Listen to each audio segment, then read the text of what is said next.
안녕하십니까. 8월 25일 일요일 아침 김병국TV 시작하겠습니다. 민주당 이재명 대표 지난 22일 갑자기 코로나를 핑계로 사실상 칩거에 들어갔는데 알고 보니까 또 다른 배경이 있었습니다. 이재명은 지금 코로나로 인해서 여러가지 정치적 이득을 챙겼죠. 그렇지만 제일 중요한 것은 호남 민심을 다잡기 위한 시간 벌기였던 것 같습니다. 좀 뜬금없는 얘기 같은데 지금부터 말씀드리겠습니다. 이재명은 사실 코로나 칭병 덕분에 당장 하루 뒤인 23일로 예정되어 있던 선거법 재판 피고인 신문을 연기함으로써 1심 선고를 2주가량 미뤘죠.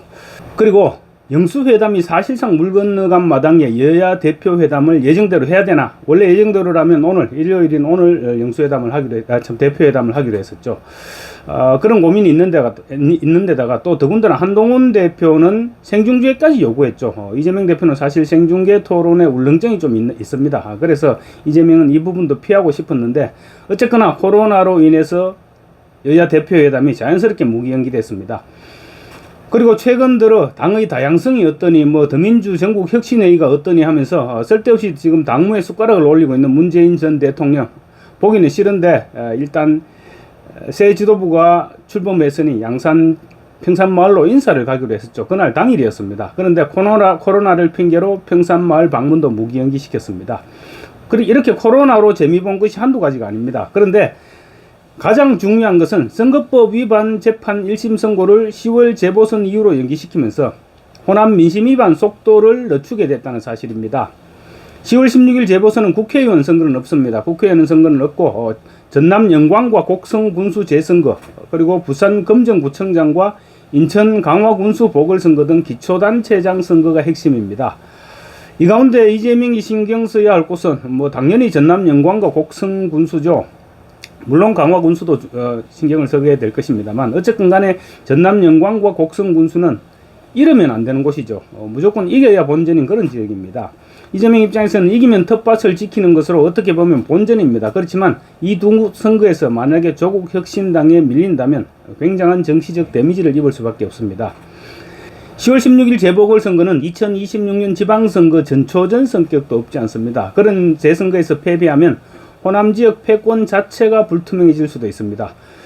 물론 민주당이 호남, 그것도 전남에서 기초단체장 선거에서 그렇게 쉽게 무너지지는 않을 것입니다. 그렇지만 과거 무소속 후보에게 자리를 내줬던 적도 있습니다. 그런 점에서 마냥 마음을 놓을 수 없는 선거이기도 합니다. 더군다나 이번에는 조국혁신당이라는 만만찮은 상대가 움직이고 있습니다. 조국혁신당은 이미 이번 재보선에서 호남 지역 선거에서 선전포고를 했습니다. 혁신당은 10월 재보선을 앞두고 호남의 선거 캠프 본진을 차리고 영광과 곡성 군수 재선거에 중앙당 차원의 화력을 쏟아넣겠다. 이렇게 이미 포부를 밝혔습니다.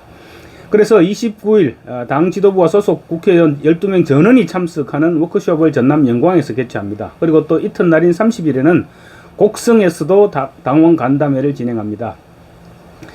혁신당은 지금 조국 대표가 조만간에 영광이나 곡성 쪽에 월세방을 얻어서라도 현장에 머물면서 선거를 총지휘하겠다고 하고 있죠. 그리고 신장식 의원 같은 경우는 벌써 월세방을 얻어서 내려가서 현장에서 뛰고 있다고 합니다. 민주당 원내대표를 지낸 우상호 전 의원 최근 CBS 라디오에 출연해서 이런 얘기를 했습니다. 호남이 민주당에서 떠나서 조국 혁신당으로 많이 가고 있다. 10월 재보선도 걱정하고 있다. 이렇게 얘기했습니다.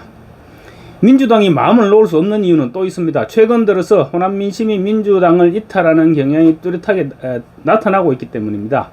이미 지난 총선에서 소위 말하는 지민비조, 지역구는 민주당, 비례대표는 조국혁신당, 지민비조로 호남 지역 비례정당 투표에서 민주당 위성 비례정당보다 조국혁신당이 압도했습니다. 혁신당은 지난 4월 총선에서 광주에서는 47.7%를 득표했습니다. 민주당이 36.2%를 득표했는데 11.5%포인트는 앞섰습니다. 또 전남에서는 43.9%로 39.8%를 얻은 민주당을 앞섰고 또 전북에서도 45.5%로 37.6%를 얻은 민주당 비례정당을 눌렀습니다. 혁신당은 총선 때 영광 곡성에서도 민주당과 비슷하게 득표했습니다. 혁신당은 영광과 곡성에서 각각 39.4%, 39.8%의 비례 득표율을 기록했습니다. 당시 민주당 위성정당인 더불어민주연합은 40.1%, 41.1%를 얻어서 1%포인트 정도로 혁신당을 앞섰었습니다. 그런 점을 감안할 때 민주당은 이번 전남 곡성과 영광 선거에서 결코 안심할 수만은 없는 그런 상태인 것이죠. 특히 이번 전당대회에서 호남 민심이 민주당을 이탈하는 경향이 확실하게 확인됐습니다.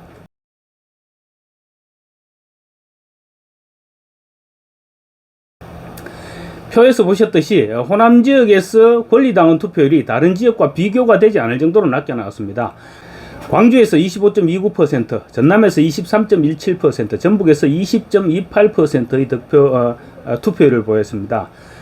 대구에서 52.23%, 경북 47.8%, 부산 42.07% 등 영남 지역 투표율과 비교할 때도 한참 낮은 기록이었습니다. 이재명의 득표율도 마찬가지였습니다.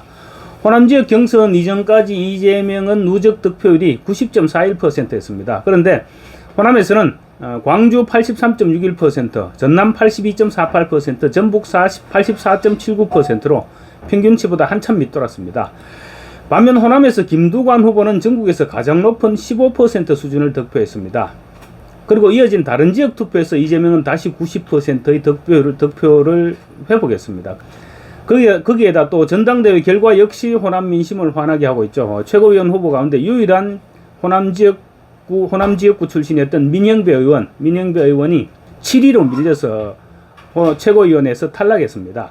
민영배는 광주 전남북, 특히 광주 전남의 전폭적인 지지에 힘입어서 순위를 대폭 끌어올렸습니다. 그렇지만 다른 지역에서는 결국 모두 외면받아서 최고위원 입성에 실패했습니다. 호남 민심이 볼 때 아마 더 괘씸한 것은 이재명일 것입니다. 이재명은 김민석은 그러니까 전당대회 초반 4위에 머물던 김민석을 밀어서 1위로 끌어올렸습니다. 또 경북 예천 출신인 김병주와 전북 출신이기는 하지만 지역구가 경기도 고향인 한준호를 챙기면서 광주 출신인 민영배는 거들떠보지도 않았습니다. 호남 입장에서는 이것 봐라 하는 마음이 생길 수밖에 없을 것입니다.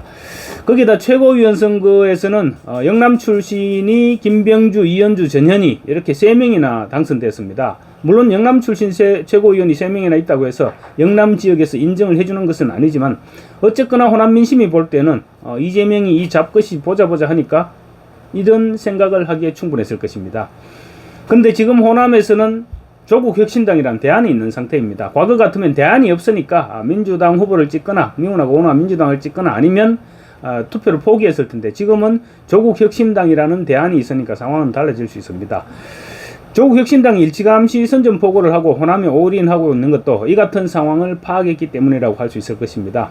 호남 민심은 지금 10월 재보선을 앞두고 민주당과 이재명에 대해서 벼르고 있을지도 모르겠습니다. 이처럼 민주당이 호남 민심에 빗상이 걸려 있는 상황에서 만약에 이재명의 선거법 위반 1심 선고가 투표 전에 그러니까 재보궐선거 이전에 1심 선고가 내려지면 어떻게 될까요? 유죄 선고가 내려지고 형량도 100만 원 이상이 될 것이라는 전망을 이재명이라고 하지 않고 있지는 않을 겁니다. 아마 겉으로야 무죄를 확신한다고 하지만 지금 쏟아지는 증거 앞에 아무리 강심장인 판사라고 하더라도 무죄 선고는 사실상 불가능합니다. 그리고 선거법 재판에서 100만 원 이상이 만약에 대법원에서 확정되면 이재명은 의원직이 날아가죠. 의원직만 날아갈 뿐만 아니라 비선거권이 제한되면서 대선에 출마도 못하게 됩니다. 호남 민심이 볼 때 이재명에게 더 이상 기대할 것이 없어지는 그런 결과가 되는 셈입니다. 그렇게 중차대한 1심 선고가 예정대로라면 10월 16일 재보선 직전인 10월 4일이나 11일로 원래 예상됐습니다. 만약 재보선 직전에 이재명이 유죄를 선고받고 형량도 벌금 500만이나 집행유예 등으로 선거법에서는 중형이 선고된다면 어떻게 될까요? 호남 민심이 과연 이재명을 끝까지 안고 가려 할까요? 절대 그러지 않을 것입니다. 호남 민심은 대대로 전략적인 선택을 하는 것으로 정평이 나 있죠. 그런 호남 사람들이 의원직을 내려놓고 대선 출마 자체가 불가능해질지도 모르는 그런 이재명을 보고 민주당 후보를 찍을까요? 절대로 그럴 리가 없습니다. 이재명이 이를 간파했던 것입니다. 사실 이재명은 민주당 본류가 아니죠. 그리고 호남 출신도 아닙니다. 호남에서 볼 때 이재명은 도구일 뿐입니다. 그런데 지금 그 도구가 수리가 불가능할 정도로 고장이 나려 하는데 그럼에도 불구하고 고쳐서 사용하려 할까요? 아직은 도구를 새로 살 돈도 있습니다. 그리고 농번기가 될 때까지는 새로운 도구를 주문해서 받을 수 있는 시간도 충분합니다. 그런데 굳이 고장나려고 하는 도구를 사용할 이유가 없겠죠. 이재명이 이를 모를까요? 아마 내심으로는 호남 민심으로부터 버림받을까봐 전전긍긍하고 있을 것입니다. 그래서 일단 코로나로 우선적인 위기를 넘긴 것입니다. 이재명 입장에서 볼 때 선거법 재판을 2주가량 연기한 것도 나름대로 성과였죠. 그렇지만 중요한 것은 10월 재보선 이전에 1심 선고를 피했다는 것입니다. 그래서 코로나로 우선 위기를 넘긴 것입니다. 이재명 입장에서 볼 때는 선거법 재판을 2주가량 연기한 것도 나름대로 성과라면 성과라고 할 수 있겠죠. 그렇지만 중요한 것은 10월 재보궐선거 이전에 1심 선고를 피했다는 것일 것입니다. 이재명이 코로나 칭병한 핵심 이유가 바로 전남 영광 곡성 군수 재선거에서 호남 민심에 버림받지 않기 위해서가 아닐까요? 영광 곡성 군수 재선거에서 호남 민심이 조국 혁신당 후보를 받아들일 경우 호남 민심이 추가로 이재명을 외면하게 되고 또 조국 혁신당은 호남에서 더 탄력을 받게 되는 그런 악순환으로 연결될 수 있습니다. 그래서 서둘러 코로나 칭병한 것이 아닐까, 일요일 아침 이런 생각이 미쳐서 한 말씀 드렸습니다. 감사합니다.